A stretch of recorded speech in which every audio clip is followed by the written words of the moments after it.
Қайырлы күн, құрметті оқушылар. Бүгін біз сіздермен геометрия пәнінен 8-ші сыныптың 4-90-дағы жазықтықтағы тікбұрышты координаталар жүйесі бөлімі бойынша жиынтық бағалауды талдаймыз.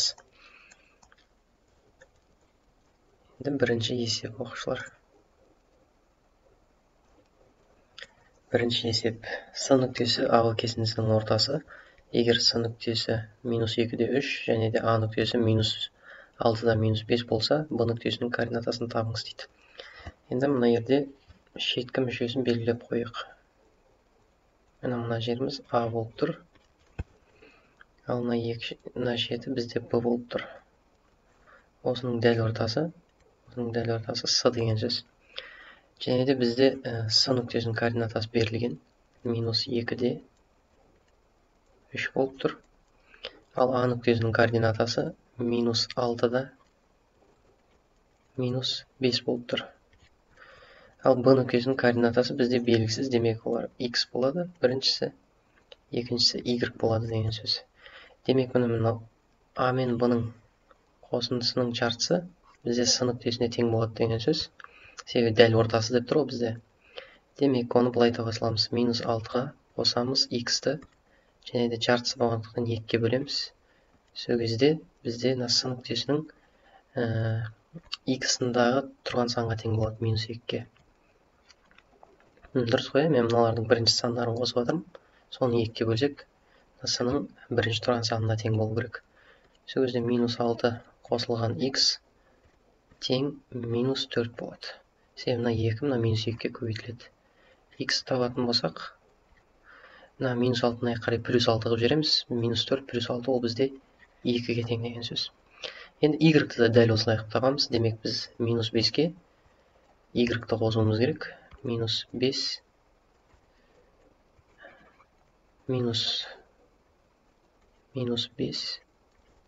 қосу Y бөлеміз 2-ге. Бөлеміз 2-ге тең болады. 3-ге тең болу керек екен. -5 плюс Y тең. Енді мына 2-ні 3-ге көбейтеміз, ол бізде 6 болады. Y-ті табайық. Мына -5-ті мына жақ қарай +5-ға өткізетін болсақ, 11 шығады деген сөз.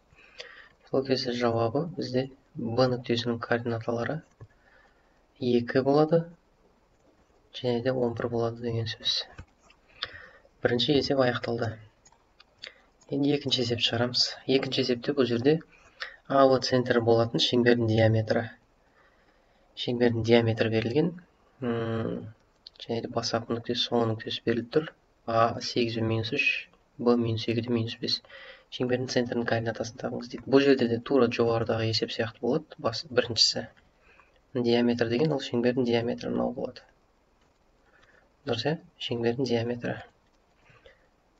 Сәл көрінбей қалған сияқты, басына сайын.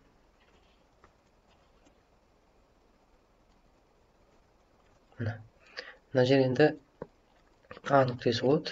Координаталарын жазсақ, 8-де -3 деп жазып қоямыз. Және де Б нүктесінің координатасы -2-де -5 деп қоямыз. Енді О нүктесі шеңбердің центрі дейді. Егер О нүктесі шеңбердің центрі, демек осының дәл ортасы. Демек О нүктесінің координаталарын табу үшін тура бағанағыдай 8-бен қосамын -2-ні. Және де 2-ге бөлем. Сол кезде бізде шығады үстінде 8-ні 2-ға -ті береді. 6 болады. 6-ны 2-ге бөлетін болсақ 3 шығады. Енді -3-ті қосамыз -5-ге. 2-ге бөлеміз. Сол кезде -3 қосылған -5, -8, ол 2-ге бөлсек -4. Мына О нүктесінің координаталары табылады сол кезде. Біріншісі 3 шығады екен. Екіншісі -4, Y-ге -4 шығады екен. Тура үстіздегі есеп сияқты болып, мысалы, мынаны А-ға жатқызсақ болады. А-ның шартын біз орындап қойдық. Центрдің координатасын таптық. Ол 3 пен -4 шықты. Енді Б. А пункті бойынша шеңбердің теңдеуін жазыңыз деді. Енді осы берілген А пункттегі берілген шарттар бойынша осының шеңбердің теңдеуін жазу керек. Ол үшін екіншісі Б деп қойық. шеңбердің теңдеуінің формуласын жазып қояйын. Ол x минус x нолевой квадрат қосылған y минус y нолевой квадрат болады. Тең r квадрат деп аламыз. Демек, шеңбердің теңдеуін жазыңыз дейді. Енді мына жерде бізге r квадрат деп көріп тұрсыңдар ғой, мына жерде астына сызып қояйын. Демек, бізге мынау шеңбердің радиусын табу керек болады. Ол үшін, мысалы, А-ның ұзындығын тауып 2-ге бөлсек болады, немесе А-ны бірден тауып кетсек болады. Енді маған ыңғайлысы А-ның ұзындығын табайын. Демек, біріншісінде мысалы А мен В-нікін минус 2-ден 8 азайтамыз деген сөз. Минус 2 азайтамыз, 8 оны квадраттаймыз, қосылған минус 5-тен азайтамыз, минус 3-ті. Және де осыны квадраттаймыз. Осының барлығы түбір астында болады. Енді мына жерде минус 10 шығады, минус 10-ның квадраты ол бізде 100 қосылған, ал мына жерде минус 5 плюс 3-ті береді, ол минус 2, минус 2-ның квадраты 4 болады. Кез келген санның квадраты 10 сан. Мына жерде 104 шығады екен. 104 дегеніміз, оны біз былай аламыз. 4 көбейтілген 26 деп. 4-тен қанша шығады? 4-тен 2 шығады. 2 түбір астында 26 болып қалады деген сөз.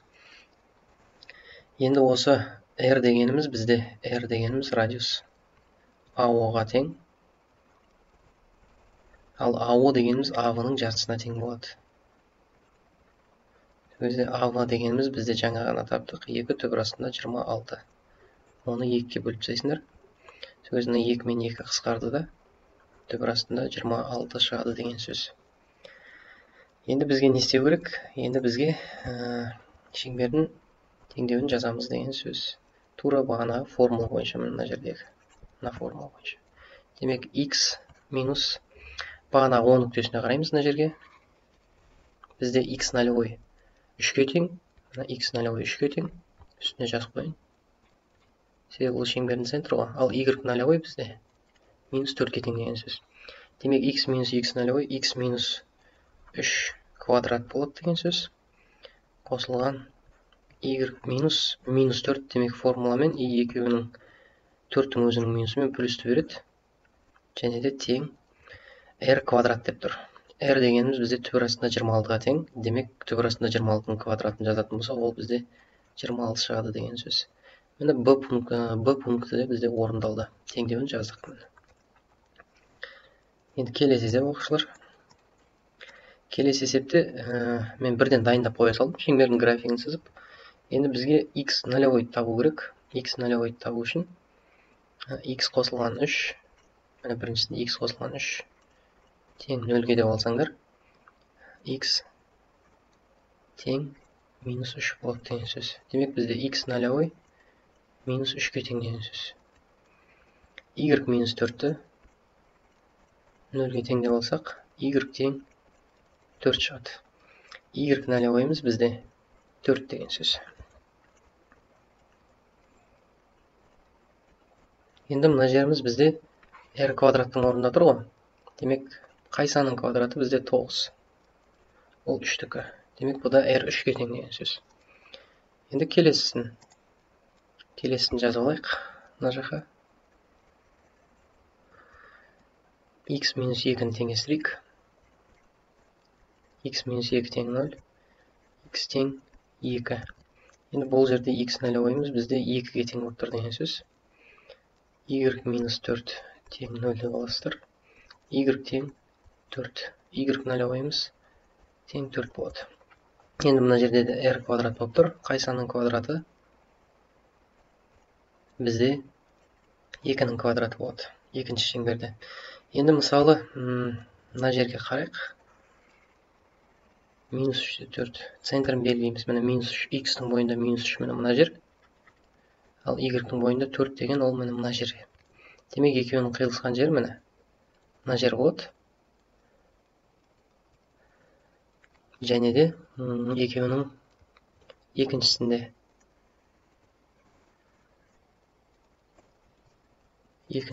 міне мына екеуі бойынша жұмыс істейміз. 2-де 4 дейді. X-ның бойында міне 2 деген мына жер, 4 деген міне өздеріңіз көріп тұрсыздар осы жер. Демек, үстіден былай қарай жоғары көтереміз. Былай қарай 10-ға жылжимыз 2 бірлік. Демек, мына жер. Шеңберлер негізі жанасады бір-бірімен салатын болсақ. Және де екеуінің радиусы мына жеріміз 3 бірлік болып тұр, көріп тұрсаңыздар.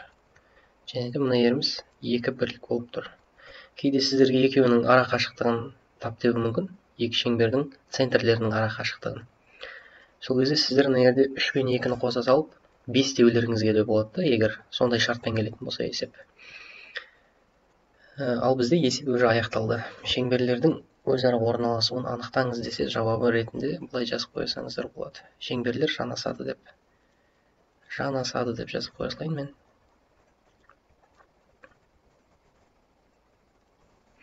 Шеңберлер жанасады. Енді кеттік 4-ші тапсырмаға. 4-ші тапсырма. Енді мен мына жерге координаталық түзуді бірден сызып қойдым, қазір маған керек болады ол. Енді А нүктесі бірден белгілей берейін. -3-те, -3 деген мына жер X-ның бойында 5 деп тұр. 5 деген мына жер. Мына А нүктесі. Және де Б нүктесі 3-те 5 дейді. 3-те 5 деген ол мына жер. Б нүктесі. С нүктесі дейді 6-да -1. 6 дегеніміз мына жер. -1 деген астында тұр. Демек, мына нүкте бізде С нүктесі болады. 6-да -1. Және де Д нүктесі -3-те -1 дейді. -3 деген мына жер. -1-іміз мына жер болады. Д нүктесі. Енді осы үшеуін не істейін? Осы үшеуін қосып қойын.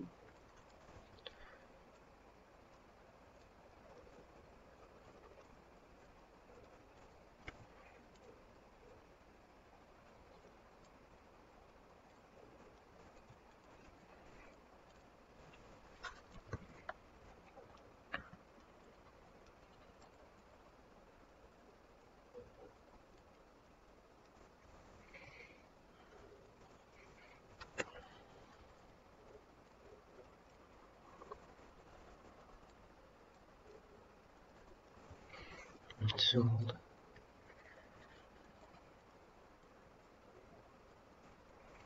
Міне мынандай тікбұрышты трапеция шығады екен оқушылар.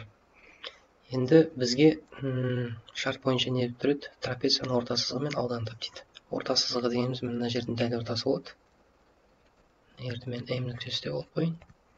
Мына жерді N нүктесі деп алып қойын. Орта сызығын көкпен қосып қойын.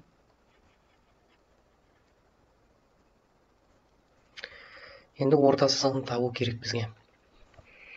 Енді мысалы бізге АВ-ның ұзындығын табайық. АВ-ның ұзындығын табу үшін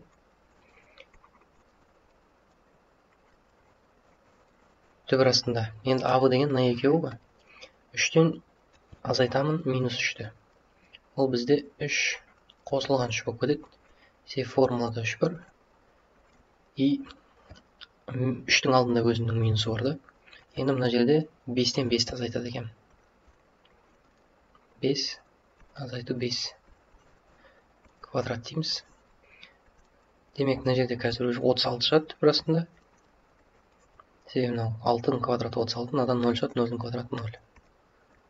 Мына АВ-ның ұзындығын таптық, бұл бізде 6-ға тең екен. Енді ДС-нікін табамыз. ДС-нікі тең. ДС-нікін табу үшін мына екеуі тура солай -3 азайтамыз 6-ны. Ол бізде -3 азайту 6. -9 болады екен. Қосылған -1 азайтамыз -1. Ол бізде тоже 0 болады деген сөз. -1 азайтылған -1. осыны квадраттаймыз. Демек мына жерде минус 9 шығады, минус 3, минус 6, оның квадраты 81. Ал мына жерде минус 1 плюс 1 болып кетеді, ол 0 береді. 0-дің квадраты 0. Демек мына жерде 9 болады екен. д-сының ұзындығы мен 9. Суретке жазып қоямын. Енді кәдімгі геометриялық жолмен таба берейін. Или осылай нүкте арқылы тапқан дұрыс па екен? Геометриялық жолмен таба берейін. Мысалы, трапецияның орта сызығы дегеніміз, мысалы, n-нің ұзындығы табу үшін екі табанын қосып, а-ға қосылған д-сы осыны қосып 2-ге бөліп тастайсыздар. Сол кезде 6-ны қосамыз 9-ға, бөлеміз 2-ге. 6 қосылған 9 15 шығады. 15-ті 2-ге бөлейік. Ол бізде 7,5 шығады. Енді ауданын табу үшін ауданның формуласы бізде мынадай еді, S тең А қосылған Б бөлінген 2 көбейтілген H. Мына формулаға саламыз. Енді бізде не жоқ? Енді бізге биіктік керек. Демек, мына жерде А-ды биіктіктің рөлін атқарады. H тең А-ды деп қойын. H тең А-ды.